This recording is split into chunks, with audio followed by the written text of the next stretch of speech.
जय हिंद दोस्तों, मैं निखत परवीन और आपका स्वागत है हमारे YouTube चैनल पर। देश के गृह मंत्री अमित शाह ने हाल में ही एक बयान दिया है कि इस देश में जो लोग अंग्रेजी बोलते हैं उन्हें जल्द ही शर्म आएगी। ये बयान दिल्ली में एक किताब के विमोचन कार्यक्रम में दिया गया। बात केवल एक भाषा की नहीं है, बात उस मानसिकता की है जिसमें हर बार किसी एक वर्ग को नीचा दिखाकर दूसरे वर्ग का महिमा मंडल करने की कोशिश की जाती है। दोस्तों, हिंदी या अन्य भारतीय भाषाओं को सम्मान दिलाना जरूरी है, इसमें कोई दो राय नहीं। लेकिन क्या ये जरूरी है कि अंग्रेजी बोलने वालों को शर्मिंदा किया जाए? क्या ये जरूरी है कि एक भाषा को बढ़ावा देने के लिए दूसरी भाषा को अपमानित किया जाए?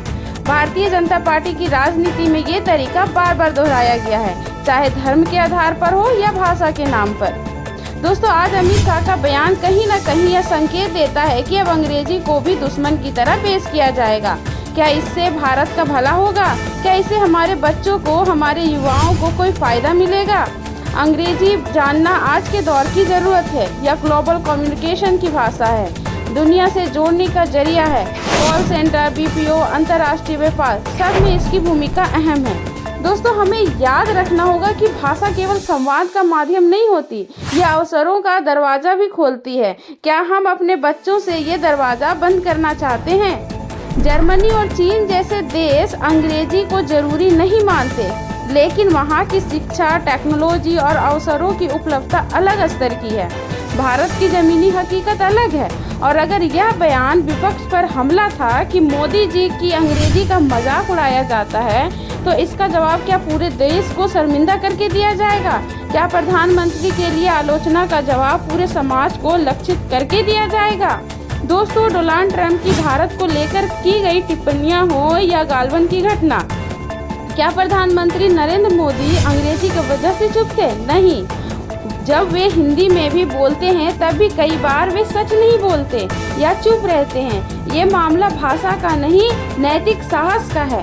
दोस्तों, भाषा का सम्मान तब बढ़ता है जब हम उसे आगे बढ़ाएं, ना कि दूसरी भाषा को गाली देकर। जिस तरह बीजेपी अपने समर्थकों को किसी वर्ग, किसी विचारधारा, किसी धर्म या किसी भाषा के खिलाफ खड़ा कर रही है, यह भारत को बांटने का एक और नया तरीका है।